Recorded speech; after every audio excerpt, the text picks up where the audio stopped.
हो सगुदेव भगवान की जय। योग योगेश्वर महापुर रामलाल जी, योग मार्तंड मुल्केश्वर भगवान, हम सभी के प्राणाधार सत्स्वरूप स्वामी देवीधर महाराज जी के श्री श्री चरण कमलों में हम सभी बच्चों का साष्टांग दंडवत प्रणाम स्वीकार हो।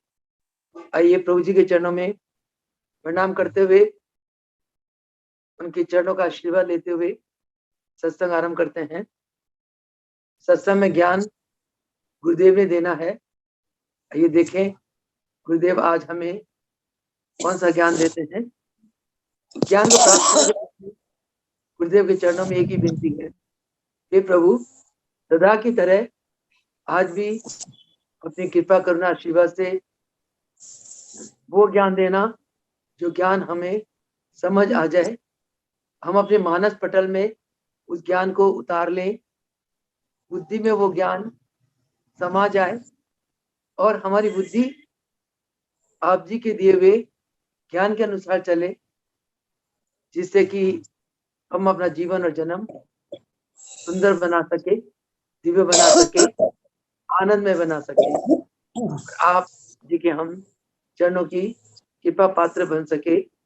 इसी प्रार्थना के साथ ये गुरुदेव आप जी के चरणों में हमारा बारंबार प्रणाम स्वीकार हो सगुदेव भगवान की जय।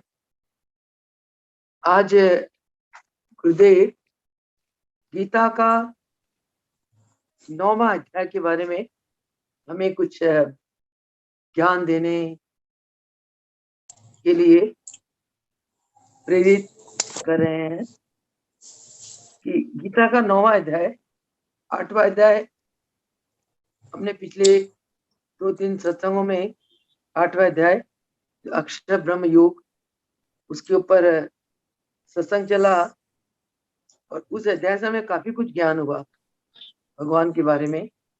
आइए इसके आगे भगवान 9वां अध्याय में क्या अर्जुन को उपदेश करते हैं। 9वां अध्याय का नाम है राज विद्या राजगुह्य योग। राजयोग के ऊपर भगवान अर्जुन को उपदेश कर रहे हैं, यानी कि अर्जुन की ये जो मोह युक्त आत्मा है, भगवान बार बार उस मोह युक्त आत्मा से अर्जुन का मोह खत्म करके उनके अंदर दिव्यता भरने की कोशिश कर रहे हैं। अर्जुन को बार बार ज्ञान दे रहे हैं, क्योंकि भगवान कहते हैं बिना भक्ति के, बिना समर्पण के, बिना ज्ञान के मानव ब्रह्म को नहीं पा सकता। भगवान को ये बात का पता है, मनुष्य जन्म इसलिए मिलता है केवल आत्मा के उद्धार के लिए, आत्मा का कल्याण के लिए। अगर इस मनुष्य जन्म में एक जीवात्मा अभ्यास के द्वारा, गुरु कृपा के द्वारा अपना कल्याण नहीं करता तो उसका ये जन्म बिल्कुल निष्फल चला जाता है, बार बार जन्म मरण के चक्कर में फंसा ही रहता है। भगवान ने ये दुर्लभ अनमोल शरीर केवल और केवल आत्मा के कल्याण के लिए दिया है। तो अगर एक जीवात्मा मायावी दुनिया में फंस गई है तो भगवान को पता है वो आत्मा अपना कल्याण नहीं कर सकती। अर्जुन को जैसे ही युद्ध क्षेत्र में खड़ा किया गया कौरव और पांडवों के बीच में, अर्जुन मोह के वश में विषाद युक्त हो गया, निर्बल हो गया, घैर हो गया। मोह रूपी अज्ञानता ने अर्जुन की आत्मा को घेर लिया। भगवान का बार बार एक ही प्रयास है कि अर्जुन की आत्मा से मोह का विनाश करके ज्ञान का दीप जला दें। उस ज्ञान के द्वारा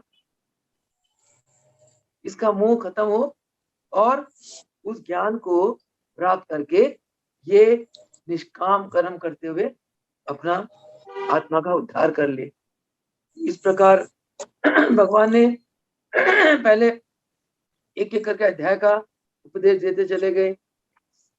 अर्जुन का विषाद को देखते हुए भगवान ने पहले अर्जुन को सांख्य योग का ज्ञान दिया। सांख्य योग के ज्ञान के बाद फिर कर्म योग का ज्ञान दिया। कर्म योग के बाद फिर ज्ञान कर्म संन्यास योग का ज्ञान दिया 14 अध्याय में। ज्ञान कर्म संन्यास योग का ज्ञान देने के बाद फिर 5वां अध्याय में कर्म संन्यास योग का अध्याय ज्ञान दिया भगवान ने। कर्म क्या है, संन्यास क्या है, कर्म संन्यास योग क्या है। उसके बाद 6ठा अध्याय में आत्म संयम योग का, भाई आत्म संयम क्या कहते हैं, इसको कहते हैं आत्म संयम इंसान मानव कैसे प्राप्त कर सकता है, उसके ऊपर भगवान ने ज्ञान दिया 6ठा अध्याय में। 6ठा अध्याय के बाद फिर भगवान ने 7वां अध्याय में ज्ञान विज्ञान योग का ज्ञान दिया कि ज्ञान क्या है, विज्ञान क्या है, और ज्ञान द्वारा जीव कैसे अपना आत्मा का कल्याण कर सकता है। उसके बाद भगवान ने कौन सा ज्ञान दिया, 8वें अध्याय में अक्षर ब्रह्म योग का ज्ञान दिया, यानी कि भगवान जो ब्रह्म है अविनाशी है और प्रत्येक मानव उस अविनाशी ब्रह्म का अविनाशी अंश है, और उस ब्रह्म का ज्ञान दिया ताकि अर्जुन का संसारिक मोह, जो प्रकृति के जो अधीन अर्जुन हुआ पड़ा था, वो सब समाप्त हो जाए और अपने उसका आत्मबल जागे, अपने कर्तव्य पथ पे अग्रसर हो। उसके बाद आज 9वां अध्याय में भगवान राजयोग के बारे में, राज विद्या के बारे में ज्ञान देते हैं। भगवान कहते हैं अर्जुन तेरी दृष्टि बहुत अच्छी है, तेरे अंदर दृष्टि दोष नहीं है, यानी कि तू किसी को भी अपना पराया, मतलब किसी के प्रति तेरे अंदर वैर भाव नहीं है, तू किसी के दुर्गुणों को नहीं देखता, तू किसी की निंदा नहीं करता, तू किसी की चुगली नहीं करता, और तेरे भाई जो तेरे से युद्ध करने के लिए शत्रु पक्ष में खड़े हैं, उनको देख के भी तेरे अंदर विषाद आ रहा है कि मैं इनको कैसे मारूं, ये तो मेरे रिश्ते में भाई गुरुजन और मेरे दादाजी हैं, भीष्म पितामह। तो अर्जुन तेरी दृष्टि, क्योंकि तेरी दृष्टि बहुत शुद्ध है, पवित्र है, जिस दृष्टि में दूसरों की बुराई नहीं दिखती है, भगवान उसको पवित्र दृष्टि कहते हैं। अर्जुन की ऐसे दृष्टि को देखते हुए भगवान कहते हैं कि अर्जुन अब मैं तेरे को रहस्यमय ज्ञान बताता हूँ। वो रहस्यमय ज्ञान क्या है, वो राजयोग है। नहीं दोष दृष्टि इसी में तेरी, इसलिए अर्जुन मैं अब तुझसे ही रहस्य भरा ज्ञान कहता हूँ। वो जिसे जान संसार से मुक्त हो, वो राजयोग का रहस्यमय ज्ञान है। उस ज्ञान को जो जीव पा लेता है वो संसार के बंधन से मुक्त हो जाता है, उसको जीवन मुक्त अवस्था की प्राप्ति होती है। तो कहते हैं, भगवान कहते हैं कि जितने राजा हुए सभी ने इस रहस्यमय ज्ञान को पाया, जाना। ये ज्ञान इतना शुद्ध है, इतना श्रेष्ठ है, इसका फल क्या है, इसका फल है इस ज्ञान को प्राप्त करके जीव धर्म युक्त हो जाता है, धर्म में चलने लगता है। और जो धर्म में चलेगा वो सत्कर्म करेगा, वो निष्काम कर्म करेगा, परहित के कर्म करेगा, और वो जीव अविनाशी हो जाता है। और ये धर्म युक्त अविनाशी पद जीव बहुत आसानी से पा लेता है, जिसको ये रहस्य में ज्ञान हो जाता है, जो ज्ञान मैं तुझे देना चाह रहा हूं। भगवान कहते हैं कि जिसको धर्म में श्रद्धा नहीं, जो धर्म में नहीं टिका हुआ है, कहते हैं ऐसा पुरुष अज्ञानी है। जो धर्म में नहीं चलता उससे पाप कर्म होते हैं, पाप कर्म के फलस्वरूप वह इस जन्म में मुक्त नहीं हो पाता, जन्म मरण के चक्कर में फंसा रहता है, भटकता रहता है। तो कहते हैं इस ज्ञान के प्रति श्रद्धा होना बहुत जरूरी है। कहते जो इस रहस्यमय ज्ञान को के प्रति श्रद्धा नहीं है, उस ज्ञान को पाना नहीं चाहता, कहते हैं अर्जुन वो मुझको कभी भी नहीं पा सकता।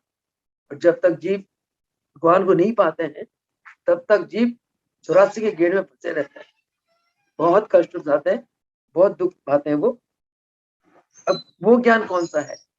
अब भगवान अर्जुन को वो रहस्य में ज्ञान बता रहे हैं कि अर्जुन मेरा जो स्वरूप है वो अव्यक्त है, यानी कि मेरे स्वरूप का कोई वाणी से वर्णन नहीं कर सकता।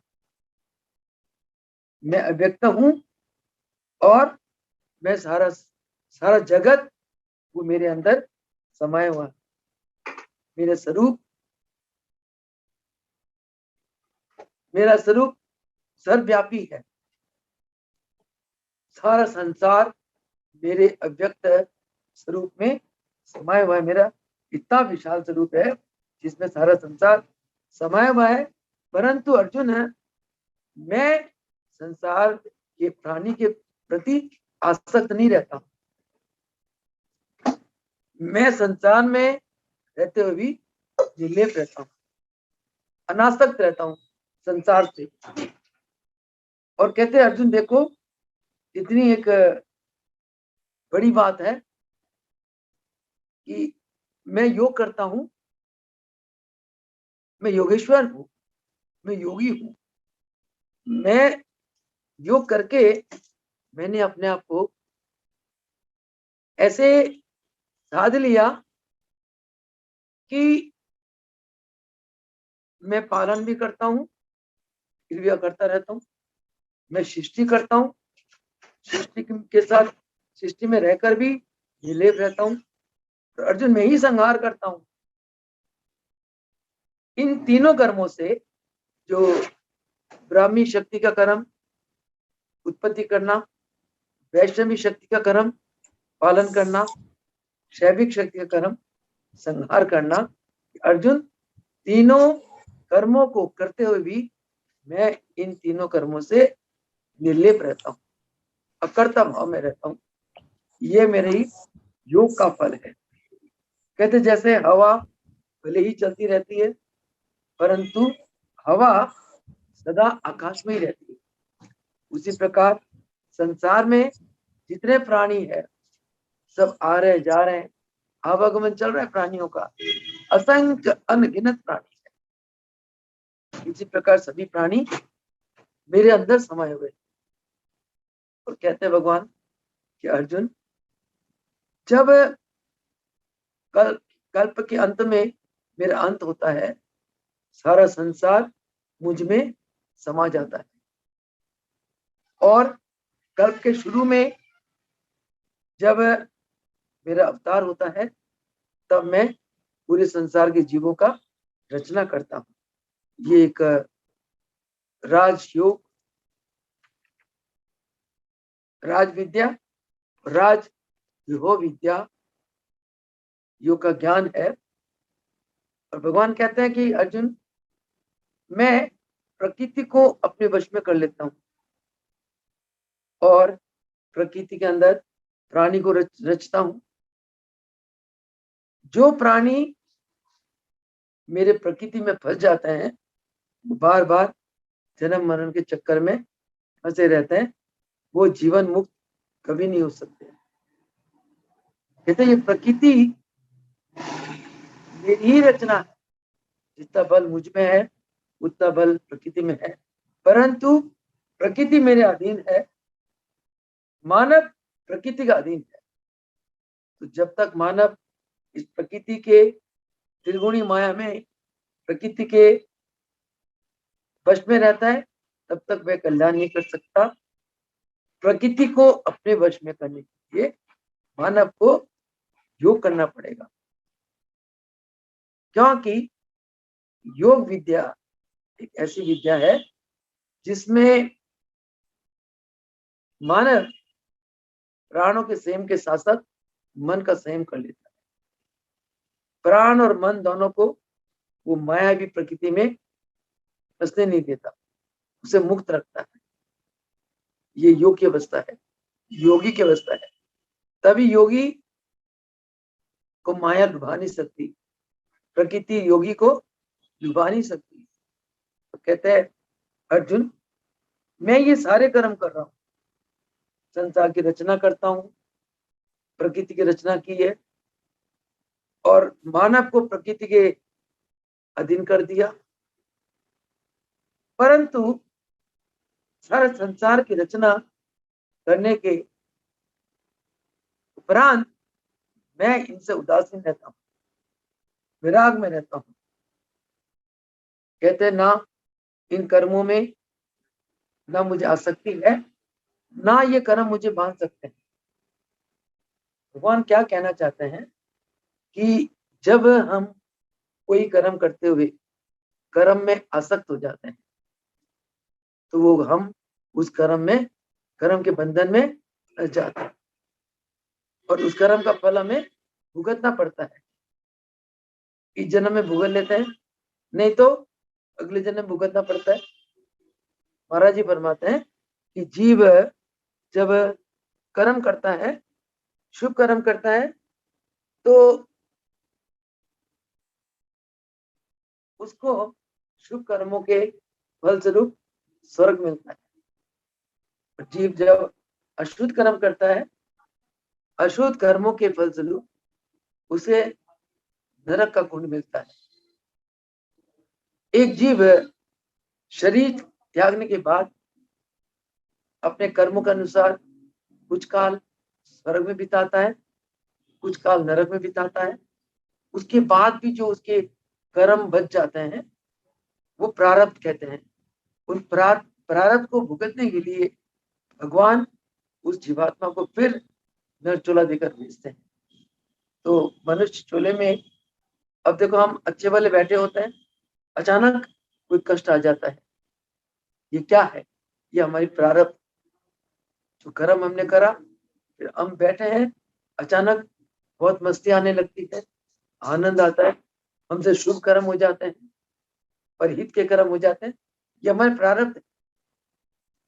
मनुष्य, प्रत्येक मनुष्य कर्म करता हुआ जब आसक्त रखेगा कर्म के प्रति, वो कर्म के बंधन में बन जाता है। भगवान कहते हैं अर्जुन, मुझको ये कर्म नहीं बांधते, मैं कर्म के बंधन में नहीं बंधता हूं, क्योंकि मैं कर्म करता हुआ उन कर्मों के प्रति उदासीन रहता हूं, निर्लेप। हमने देखा गुरुदेव को, महाप्रभु रामलाल जी कहते 24 घंटे एकदम मौन रहते थे, मस्ती की हालत में रहते थे, निर्लेप।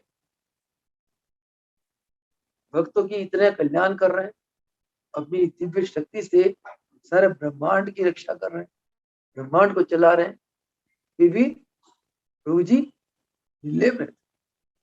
मुल्केश भगवान के बारे में सुना, गुरुदेव ने बताया, वो भी 24 घंटे अपने आत्म तत्व में रहते थे, आत्मा की मस्ती में। वो भी कर्मों से बिल्कुल निर्लिप्त रहते थे। देवदार महाराज जी को हमने खुद देखा, इतनी संसार की रचना करी, इतने आश्रम बनाए महाराज जी ने, इतने भगत बनाए, इतने अनगिनत भक्तों के पर कृपा करी, करके भी महाराज जी एकदम निर्लेप रहा करते थे। आखिरी समय में ब्रह्मलीन होने से पहले इस शरीर ने खुद देखा, मेरी आंखों देखा हाल है, महाराज की श्रुति केवल और केवल प्रभु जी में जुड़ी हुई थी। महाराज जी को संसार की किसी चीजों से कोई लगाव नहीं था। जीते जी हमने बहुत देखा, न खाने में आसक्त, न पीने में, न किसी भगत में, न भौतिक चीजों में। इतनी करोड़ों की महाराज जी ने भवन बना दिए, योग मंदिर बना दिए, बना के एक आश्रम महाराज जी ने अपने नाम नहीं रखा, सब भक्तों को दे दिया, चलाओ तुम यहाँ बैठो, तुम यहाँ बैठो, यहाँ चलाओ, तुम यहाँ चलाओ। तो इतना बड़ा संसार महाराज जी ने रचना कर दी। कोई सोना गहना रुपया नोटों को तो भाई कहते थे ये तो रद्दी के टुकड़े हैं, रद्दी के। कहते योगी वही है जिसको रुपये पैसा वृद्धि नजर आता है और सोना चांदी मिट्टी का ढेर नजर आता है। मैंने देखा महाराज जी को कभी किसी चीज के प्रति, खान पान के प्रति भी कुछ कोई आसक्ति नहीं थी महाराज जी को। बस एक ही बात, हर वक्त प्रभु जी के लॉ में लगे रहना, जब करनी प्रभु जी की बातें करनी, प्रभु जियों की जीवन के अलौकिक घटनाएं सुनाना या अपनी अनुभूतियां सुनाना, ज्ञान देना भक्तों को, हर प्रकार से भक्तों को अहम रहित करके उन्हें दिव्यता का दान देना। 24 घंटे मैंने देखा, 28 बरस उनके अंग संग छाया बनकर रहने का सौभाग्य भगवान ने बख्शा। बहुत निर्लेप थे महाराज। तो वही द्वापर में भगवान कृष्ण ने अर्जुन को उपदेश दिया, अर्जुन इन सारे कर्मों को करते हुए भी मैं इनसे निर्लेप रहता हूँ। तभी कहते हैं कि महाप्रभु रामलाल जी त्रेता के राम हुए, द्वापर के कृष्ण हुए, कलयुग की योगेश्वर भगवान हुए। तो भगवान की जो ये पावर है, ये हम नर चोले से उनकी पावर को अंदाजा नहीं लगा सकते। उनकी पावर को अनुभूत करने के लिए हमें ध्यान में जाना होगा, अंतरात्मा में जाना होगा। कि भगवान बाहर नहीं है, भगवान हमारे घट के अंदर है।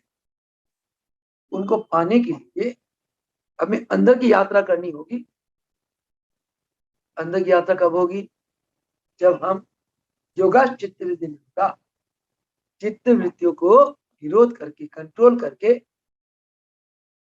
जब हम प्राणों का संयम करते हुए अंदर की यात्रा करेंगे, देखिए अपने आप में स्थित हो जाएंगे, कोई विचार नहीं, शून्य में है।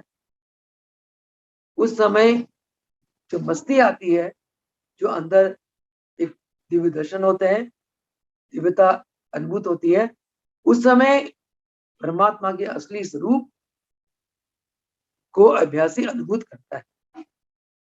किसी को उस समय उसको अपनी आत्मा नजर नहीं आती, अपनी आत्मा की फीलिंग नहीं होती। उस समय वो पूरी उसकी वृत्तियां भगवान के स्वरूप में लय रहती हैं। इसी को कहते हैं भगवान के साथ अभेद हो जाना। इसी को आत्मा का साक्षात्कार कहते हैं। ये एक योग की अवस्था है। योगी इस अवस्था के मालिक होते हैं। तो भगवान आगे कहते हैं कि ये प्रकृति को, जगत को, प्रकृति को मैंने रचा, इसमें मेरी शक्ति कार्य करती है।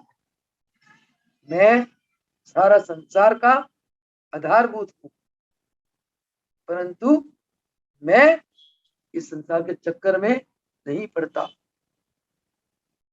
इन शब्दों के साथ भगवान हमें क्या समझाना चाहते हैं? वो ये समझाना चाहते हैं कि बेटा, जीवन है, कर्म है, करने हैं, परिवार है, कर्तव्य है, करते चलो, सब कर्म करो, परंतु कर्म में आसक्ति रख के मत करो। आसक्ति रख के कर्म करते ही हम कर्म के बंधन में बन जाएंगे। और तो और क्या, एक प्रवचन में महाराज जी ने फरमाया कि जो कर्म है, जो सेवा का कर्म है, कहते इसमें भी आसक्ति नहीं रखना चाहिए। कहता ना कि रामचरितमानस में कहा गया, परहित बसे जिनके मन मानी, तीनों तात कछु दुर्लभ नहीं।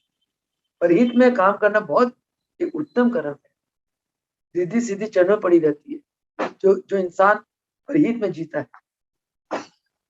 तो सेवा कार्य क्या है? सेवा किसको कहते हैं? परहित में अपना स्वार्थ को भुलाकर परहित में कार्य करने को सेवा कार्य कहते हैं। महाराज जी फरमाते हैं, इस सेवा कार्य को भी अगर तुम आसक्ति के साथ करते हो, वो भी, उसमें भी तुम बंधन में फंस जाओगे। उस सेवा कार्य को भी तुमने अनासक्त होकर करना है। ये कार्य प्रभु जी का है और इस कार्य को करना मेरा कर्तव्य है। एक आश्रम में जैसे आचार्य होता है, उसका ये कर्तव्य है सुबह उठ के ब्रह्म मुहूर्त में नहा धो के अभ्यास करे, आरती करे, लोगों को योग कराए, आश्रम में व्यवस्था देके, भगत आता है तो उसको उसकी सेवा करे, भंडारा संभाले, लंगर संभाले। ये एक आचार्य की ड्यूटी है।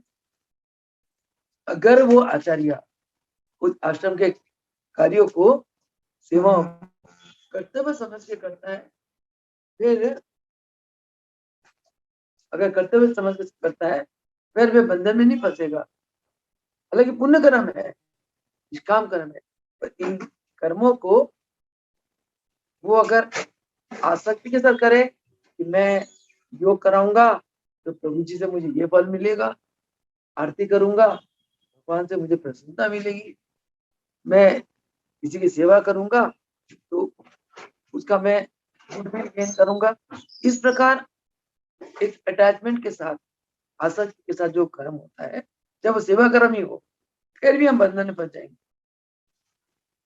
भगवान कहते हैं कर्मों को, महाराज जी फरमाते हैं सेवा कर्म भी, उच्च कोटि के उत्तम कर्मों को भी हमने इस भाव से करना है। ये कर्म करना हमारा कर्तव्य है और उदासीन होकर कर्म करना। न सुख में ज्यादा खुशी मनाओ, ना दुख में ज्यादा कमी मनाओ। सुख और दुख दोनों अवस्था में जो सम रहता है वो योगी। मैंने गुरुदेव को देखा, हर हाल में गुरुदेव सम अवस्था में रहा करते थे, हर हाल में। भगत कितनी दुख भरी फरियादें लेके आते थे, महाराज जी मस्त रहते थे, आशीर्वाद देना, उसको खुश करके भेज देना। कोई भगत ने बड़ी खुश की खबरी सुनाई, तब भी सम रहना, उसको ये कहना अरे भाई इसमें खुशी की क्या बात है, बाबा ने करा ना, उसका शुक्राना करो, बस मस्त रहो। अगर कोई अच्छा कार्य हुआ, हमने थोड़ी ना करा, बाबा ने करा, उसकी इच्छा के बिना पत्ता भी नहीं हिलता, उसने तुम्हें मेहर करी, तुम्हारा ये काम बन गया, शुक्राना उसका करा। इस प्रकार भगवान कहते हैं कि सारा संसार मेरे आधार में है और मैं फिर भी संसार के चक्कर में नहीं पड़ता। फिर आगे भगवान कहता है धारण करूं देह में इंसान की जब, न प्रभाव मेरा मूर्ख जाने तब। कहता अर्जुन, जब मैं भक्तों की पुकार सुन के, इनकी फरियाद सुनकर संसार में नर रूप में आता हूं, तो कहते अज्ञानी लोग मुझको नर समझते हैं और मुझको नर समझ के वो मेरा कहना भी नहीं मानते, मेरे आज्ञा का पालन नहीं करते। कहते हैं धारण करूं दे मैं इंसान की जब, न प्रभाव मेरा मूर्ख जाने तब। मेरी शक्तियों को मूर्ख नहीं जान सकता। समझते मुझे भी वे अपने समान, मूर्ख लोग मुझको अपने समान समझते हैं, आज्ञा पे मेरी नहीं देते ध्यान, वो मेरी आज्ञा पे ध्यान नहीं देते। ये दुर्योधन, अर्जुन तो भगवान की शक्ति को जानता था। अर्जुन ने, क्योंकि उच्च कोटि का आत्मा, ये पवित्र आत्मा है, इसलिए उसने भगवान के साथ प्रेम किया, सखा माना। जब भगवान के साथ प्रेम करते हैं, भगवान भी हमारे साथ प्रेम करते हैं।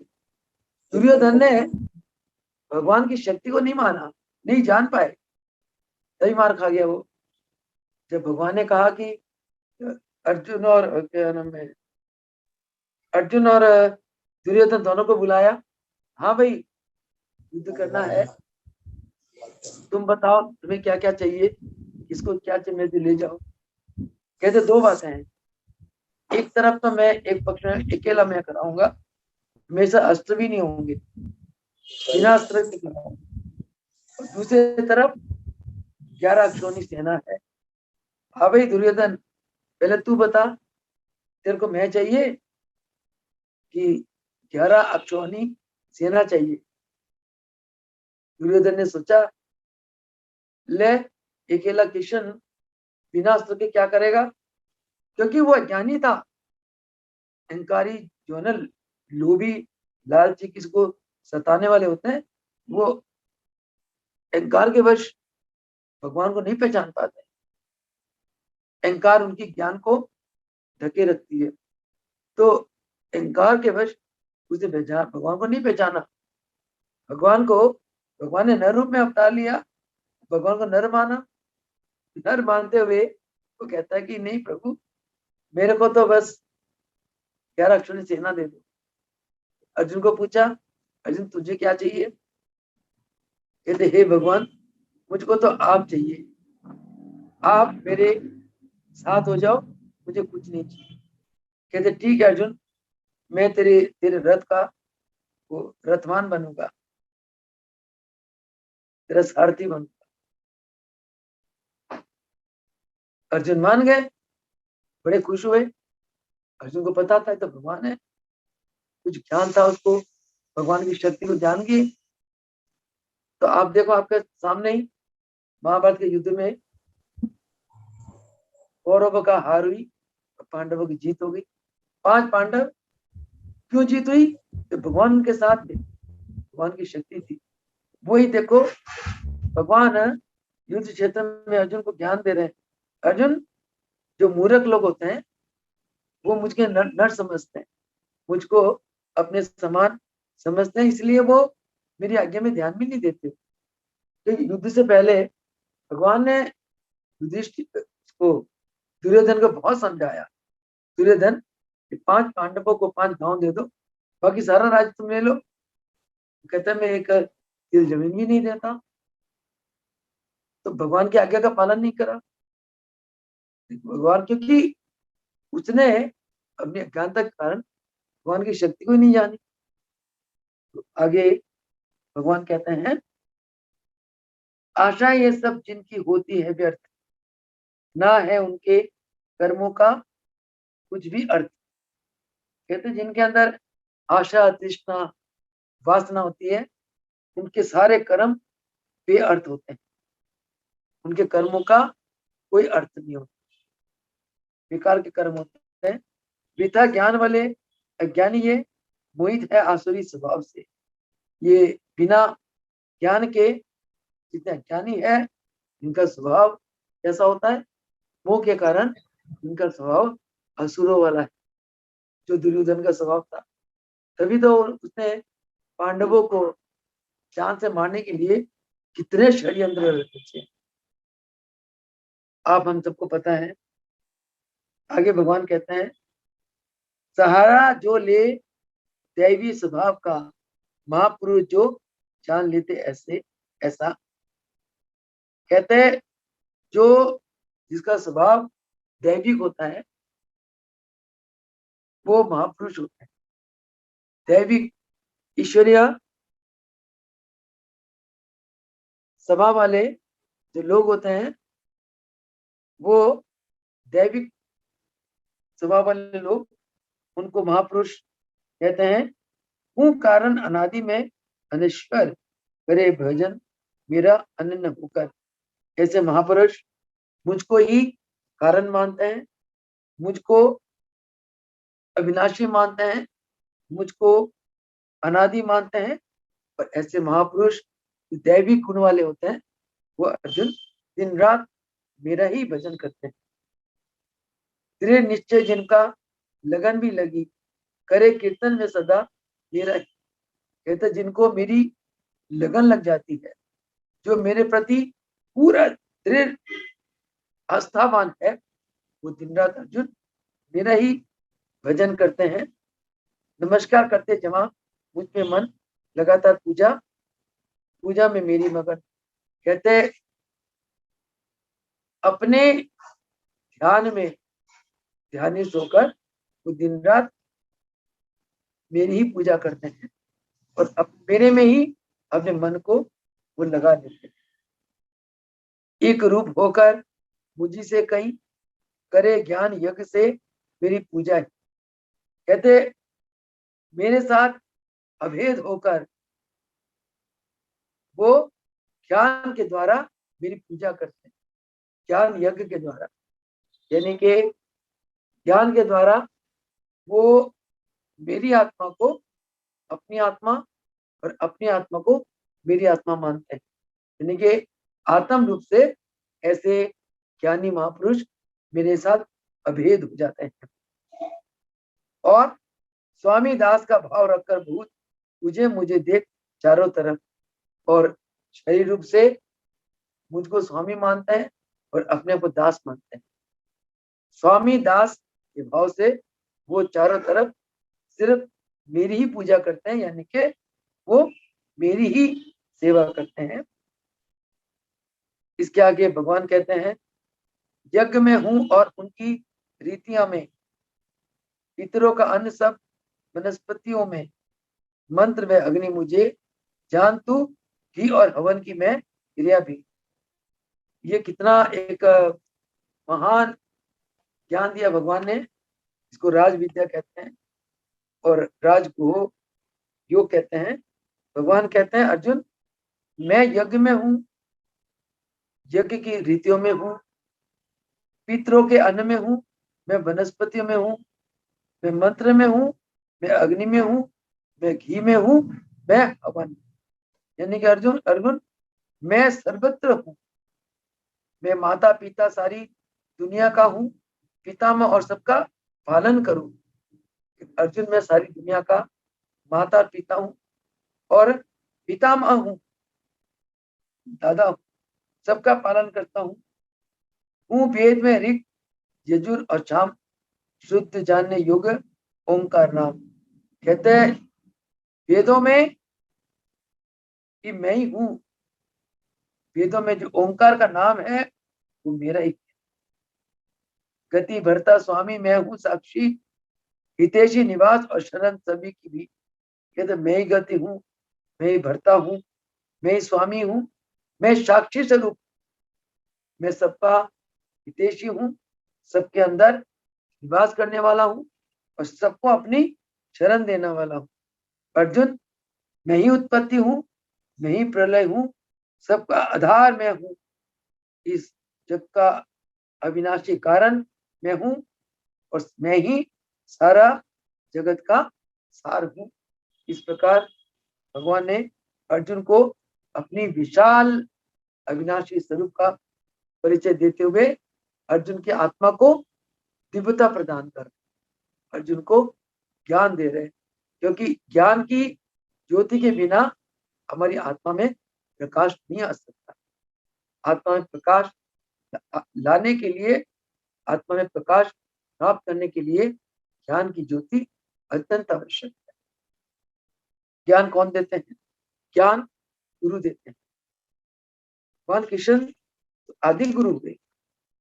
भगवान कृष्ण द्वापर युग में गुरु हुए, जिस प्रकार कलयुग में भगवान महाप्रभु रामलाल जी गुरुओं के गुरु, महान गुरु हुए, उस प्रकार द्वापर युग में भगवान कृष्ण गुरु हुए, योगेश्वर भगवान हुए, क्योंकि उन्होंने, गुरु कौन होता है? जो शिष्य को ज्ञान देते हैं और शिष्य का कल्याण करते हैं। अर्जुन के माध्यम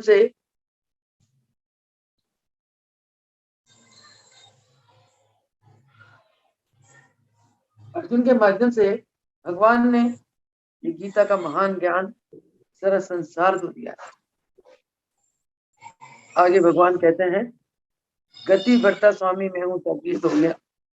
आगे भगवान कहते हैं, सूर्य रूप में अर्जुन तपता हूं मैं। कहते सूरज का जो तपस है अर्जुन, वो मैं। जल खींचकर वर्षा करता हूं मैं, पानी को खींचकर वर्षा करने वाला मैं हूं। मृत्यु व अमृत ये हो मुझसे ही, मृत्यु और अमृत, अजर अमर, ये दोनों चीज मेरे द्वारा ही प्राप्त होता है, मुझसे ही सत और असत भाव भी। सत और असत भाव अर्जुन वो मुझसे पैदा हुआ। एक हुआ ना श्लोक, तमसमा ज्योतिर्गमय मृत्युम मां अमृतम गया कमया। हे भगवान, आप मृत्यु से अमृत देने वाला हो, तम से सत में ले जाने वाले हो। वो ये उपदेश भगवान कह रहे हैं, अर्जुन ये सब कुछ मैं हूं। और आगे क्या कहते हैं, कर्म जो सकामी कहे वेदों में, पापों से शुद्ध सोमरस जो पिए। कहते हैं वेदों में जो सकाम कर्म के बारे में कहा गया और पापों से मुक्ति होने के लिए जो सोमरस के बारे में बताया गया, मुझे स्वर्ग की इच्छा से पुण्यों से पाए स्वर्ग भोग में। कहते हैं वो सब मैं हूं, मुझको स्वर्ग पाने की इच्छा से जो मुझे भजता है वो इच्छा भी मैं हूं। और स्वर्ग में जाकर जो प्राणी स्वर्ग का भोग भोगते हैं अर्जुन, वो भोग भी मैं हूं। यानी कि सारे अभी तक का जो इस 9वां अध्याय में भगवान ने जो अर्जुन को ज्ञान दिया है, सारे ज्ञान का एक ही आधार है कि हर ठां पर केवल मैं हूं। यानी कि भगवान अर्जुन के चित्त को अपने दिव्य विशाल स्वरूप में एकाग्रित करने के लिए इतना महान ज्ञान की वर्षा कर रहे हैं। और अर्जुन बहुत ही भाग्यशाली है जिनको साक्षात परम भगवान कृष्ण के रूप में इतना ज्ञान दे गए। और वो ज्ञान आज सारा संसार प्राप्त करने के लिए तत्पर हो रहा है, कोशिश कर रहा है, यत्न कर रहा है। जिन्होंने इस ज्ञान को अपने व्यवहारिक जीवन में उतार लिया, वो ना भगवान से दूर है, ना भगवान उनसे दूर है। भगवान श्री कृष्ण योगेश्वर हुए, उन्हें योग की महिमा बहुत गाई है।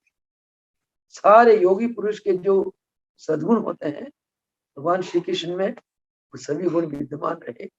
वही गुण हमारे कलयुग के अवतारी भगवान योगेश्वर महाप्रभु रामलाल जी में विद्यमान रहे। महाप्रभु रामलाल जी अनंत कलाओं के मालिक है, अनंत शक्तियों के मालिक है, ब्रह्मांड नायक है, हर पल आत्मनिष्ठ ब्रह्म योगी है। वही स्वरूप उन्होंने मुल्केश्वर भगवान को दिया जो हर पल इस ब्रह्मनिष्ठ आत्म अवस्था में रहे। वही अवस्था हमारे प्राणाधार गुरुदेव को दिया जो ब्रह्म योगी हुए, ब्रह्मनिष्ठ आत्मराज के राजे हुए। और भगवान ने, हमारे गुरुदेव ने हम पर बहुत कृपा करी कि इतने खजाने अब लुटा दिए। अभी हमारी शक्ति के अंदर है गुरुदेव के उन दिए हुए खजानों में से कितना खजाना हम ग्रहण करें, अपने जीवन में उतारें। जितना अभ्यास करेंगे उतने ही प्रभु जी के इन खजानों को, योग के अनमोल हीरे रत्नों को हम प्राप्त करेंगे। और तभी हमारा जीवन और जन्म धन हो जाएगा, जीवन सफल हो जाएगा।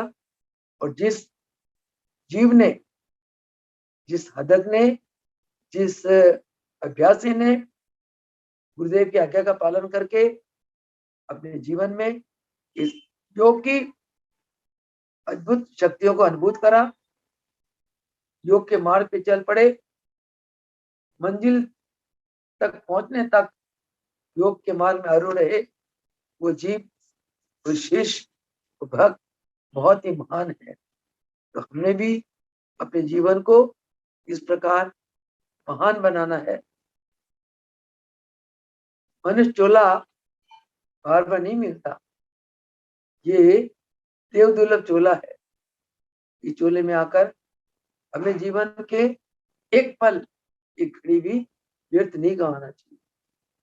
या स्वाध्याय करो, या ध्यान में बैठो, या भजन करो, या दूसरों की सेवा करो, या आरती पूजन करो, या जाप करो, या सत्संग करो, जीवन में कोई ना कोई स्वाध्याय करो, कोई ना कोई सात्विक कर्म हम लोग को करते रहना चाहिए, तभी ये मानव जीवन सफल होगा और हम अपना भी कल्याण करेंगे, हमारे कारण हमारे परिवार का कल्याण होगा। कहते एक परिवार में से एक भगत, एक बच्चा तर जाता है, कहते वो 7 कुलों को तारने वाला बन जाता है, उसके 7 कुल तर जाते हैं। इसीलिए तभी तर पाएंगे जब हम गुरु की आज्ञा का पालन करते हुए दिन रात योग अभ्यास में मगन रहेंगे, लीन रहेंगे।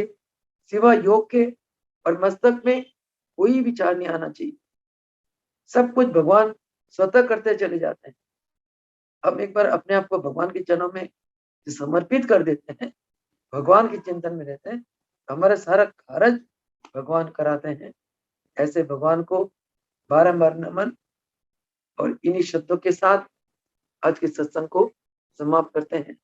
वो सगुदेव भगवान की, बोलो योगेश्वर महाप्रभु रामलाल जी की जय हो, मुल्केश्वर भगवान की जय हो, सत सर्वदेव भगवान की जय।